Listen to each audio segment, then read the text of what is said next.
Hoje eu vou te falar de 10 coisas que eu acho que o americano deveria copiar do brasileiro, porque, na minha opinião, no Brasil é melhor.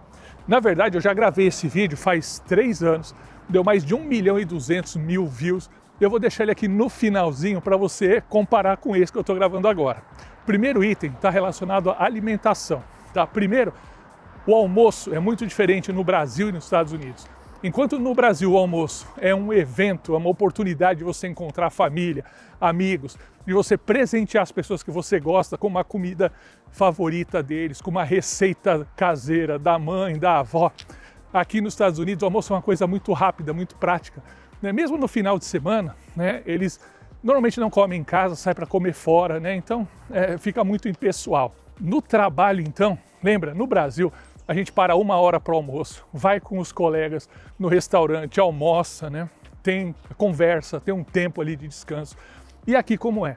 Normalmente o almoço é uma paradinha de 15 minutos, no máximo meia hora, come uma fruta, um iogurte, alguma comidinha que trouxe de casa e volta logo para o trabalho. Então aquele conceito assim do time is money, o americano está sempre correndo.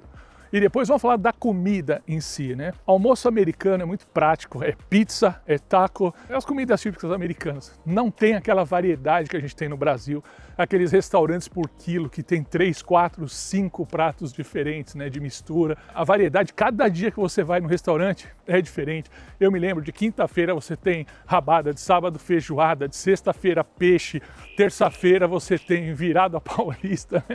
É tão gostoso comer no Brasil, Isso aqui é muito diferente. Comida de americano é purê, macarrão, salmão às vezes, ou marre, que é o dourado, é um peixe branco, e os lanches tradicionais, cachorro-quente, hambúrguer.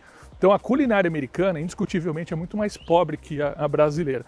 Essa é uma coisa que eu acho que eles deviam copiar da gente.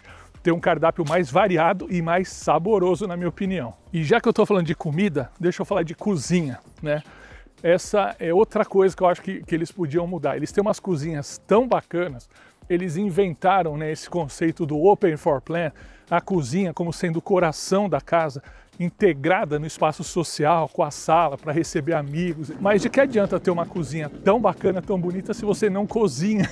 Eles usam para preparação de coisas assim muito simples e usam muito essas comidas pré-preparadas, congeladas e tal. Eu daria uma dica para um americano, olha, aprender a cozinhar as coisas que a gente cozinha no Brasil. Eles têm equipamentos incríveis.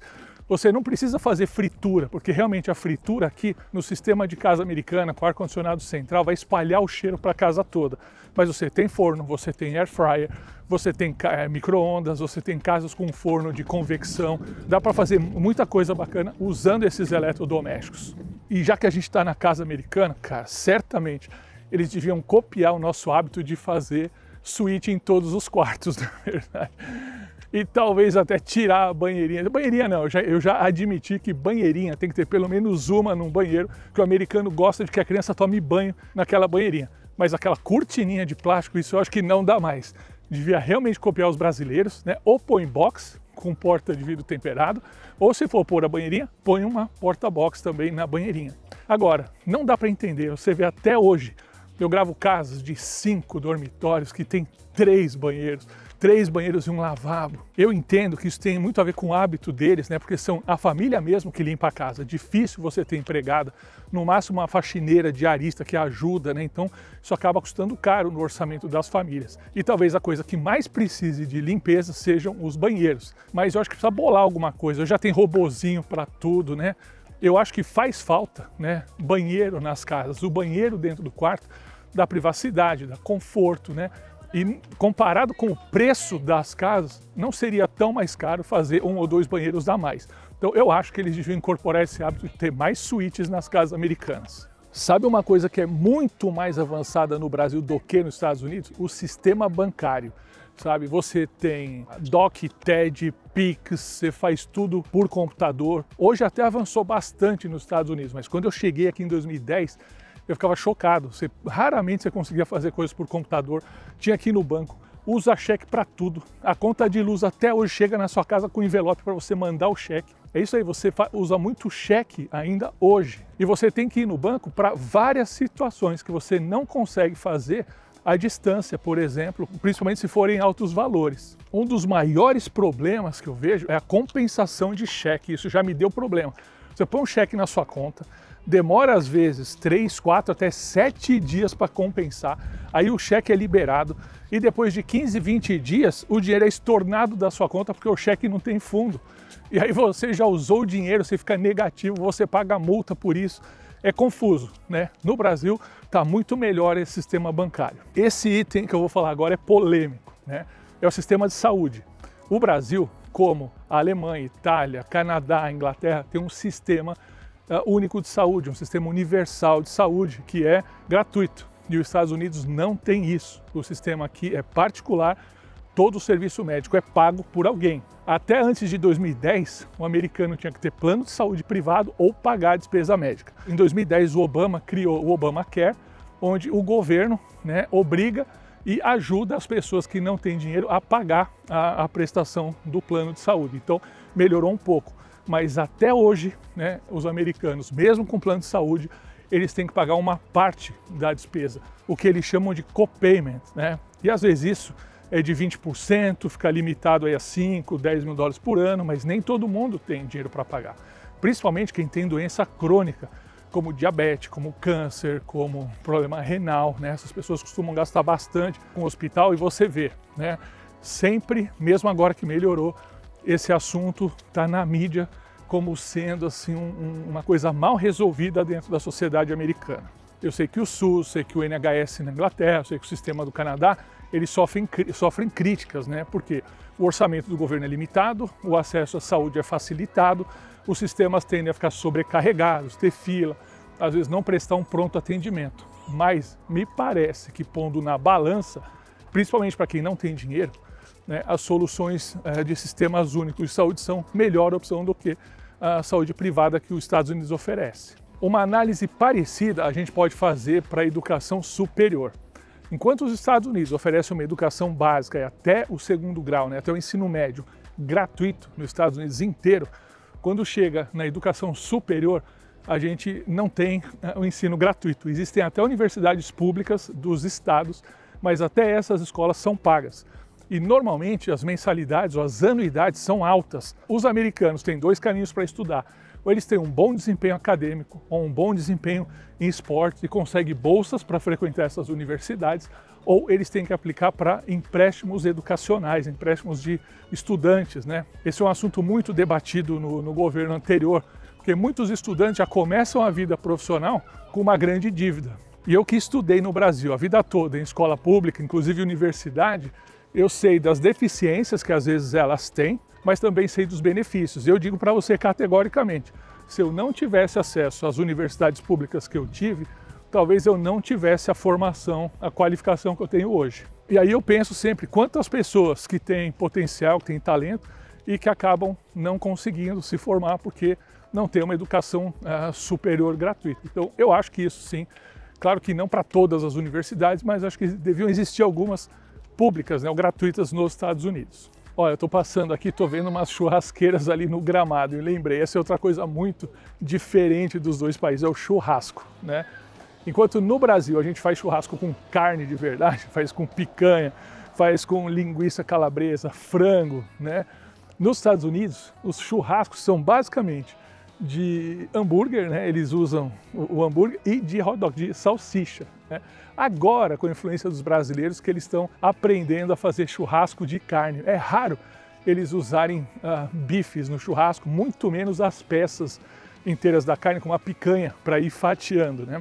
Apesar de agora, como eu te falei, aqui em Orlando, toda essa realidade que eu estou te falando está muito baseado no que eu vivo aqui em Orlando. E eu sei que não é igual nos Estados Unidos inteiro, então dá esse corte aí, me dá esse desconto. Tudo que eu estou te falando é aquilo que eu vivo aqui. E aqui em Orlando, que já tem agora quase 200 mil brasileiros, hoje você já encontra peça de picanha no Publix, no Walmart, né, na maioria dos restaurantes ou dos supermercados. E isso veio trazido pelos brasileiros. Quando a gente fala de churrasco, até mesmo no nosso churrasco, a gente come coração de frango. O americano nem se imagina comendo isso. E a gente come coxinha e asinha de frango no churrasco, né? E eles não, eles só comem asinha e coxinha frita. Sabe que eu lembrei que eles comem bastante aqui? Costelinha, né, de porco. Então isso é uma coisa que eles fazem bastante no churrasco e vão pondo aqueles molhos. Eles vão assando e pondo o molho barbecue. Isso é bem comum no churrasco americano. É bom, mas de longe eu prefiro o nosso estilo de fazer churrasco. E já que a gente falou do jeito brasileiro de fazer churrasco, vamos falar do jeito brasileiro de demonstrar afeto, de ser.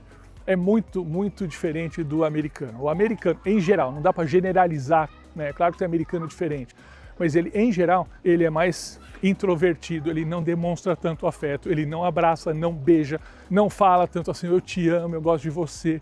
Eles são realmente assim mais frios e mais distantes. Até a distância física tem que ser respeitada. Já te falei isso em outros vídeos. Quando você está com o americano, você entende que ele tem ali, ele está numa bolha de 1 metro de diâmetro, você não se aproxima porque isso incomoda ele. E esse talvez seja um dos motivos assim de maior conflito na adaptação à cultura americana, que ao mesmo tempo que o brasileiro, né, quer trazer esse jeito dele para a cultura americana, às vezes ele não respeita essa necessidade do americano manter mais distância. O americano, ele não é menos humano, ele só precisa de mais tempo para criar intimidade com você, seja de amizade, né, seja no trabalho, enfim. A gente tem que aprender a respeitar, mas eu gostaria muito que eles copiassem um pouco desse jeito brasileiro nosso, que é mais descontraído e mais afetuoso. Sabe, quando um americano te convida para ir na casa dele, né, ou ir na casa do americano sem ser convidado é praticamente impensável. Capaz de você bater na porta, falar, vim te visitar e ele te mandar embora, falando, liga aí, a gente vai combinar outro dia, ele vai se preparar para te receber. O brasileiro, ele está sempre pronto para receber, tem sempre um pãozinho de queijo lá, né, uma coisinha gostosa, então é menos formal. O brasileiro, em geral, é isso que eu te falei, ele é mais amistoso. Você concorda comigo? Não sei que realidade você vive, é o que eu estou te falando a realidade que eu vivo aqui. Olha, estou passando aqui, né, no Centro Cívico de Celebration, tá vendo? Playground para as crianças ali e tudo. Ó. Sabe o que me lembrou? A questão de creche, né? Nos Estados Unidos, a gente não tem esse conceito de creche pública, onde as mães deixam as crianças para ir trabalhar. Aqui você tem os daycare, que são escolinhas, né, antes do sistema educacional oficial, que são pagas. Isso, muitas delas são caras, custam aí 200, 300 dólares por semana. Claro que o governo ajuda quem tem menos renda, mas é muito diferente. Não é um serviço público disponível para todos os cidadãos como você tem no Brasil. Então fica aí a dica, Estados Unidos, copia isso do Brasil, que isso pode beneficiar muito os americanos. E por falar em criança, brasileiro e americano, tem a questão também da licença maternidade. Talvez agora você fique espantado. Nos Estados Unidos, né, a licença maternidade é bem curtinha, de 20 ou 30 dias, mas ela é regulamentada por estados. Eu sei que no Colorado e na Califórnia, os trabalhadores têm um benefício maior. Se eu não me engano, são de 90 ou 120 dias. E é um esquema meio diferente do Brasil. Você recebe parte do seu salário, mas não o salário integral. Uma parte por um período é pago pela empresa, a outra parte é paga pela assistência estadual, mas em geral, falando dos Estados Unidos inteiro, né, não é um benefício tão bom quanto a gente tem no Brasil, principalmente nesse período de uma criança recém-nascida, quando é muito importante a criança está com a mãe, né, receber a amamentação adequada e até o afeto, né, adequado. Né? Você vê, é um país muito lindo, ó, olha onde a gente está andando, uma infraestrutura incrível que te oferece tantas outras coisas boas, mas que como tanto lugar, né, como tantos outros lugares, não é perfeito. Tem várias coisas que podem melhorar e hoje eu te apresentei 10 delas que, na minha opinião, são melhores no Brasil e se os Estados Unidos copiasse, sairia ganhando com isso, tá? Então, dá uma olhadinha no vídeo que eu fiz há 3 anos atrás, compara com esse, deixa sua opinião, seu comentário, me diz se você gostou do vídeo, comenta se você quer que eu faça um outro vídeo sobre um outro assunto e se você quiser continuar vendo vídeos sobre a vida nos Estados Unidos, você já sabe. Você é só se inscrever no meu canal, mas ativa o sininho, porque só assim o YouTube te avisa quando eu lançar um vídeo novo. Você me conhece? Eu sou Ricardo Molina, eu sou corretor de imóveis aqui em Orlando, onde uma nova vida te espera. Tchau, até o próximo vídeo.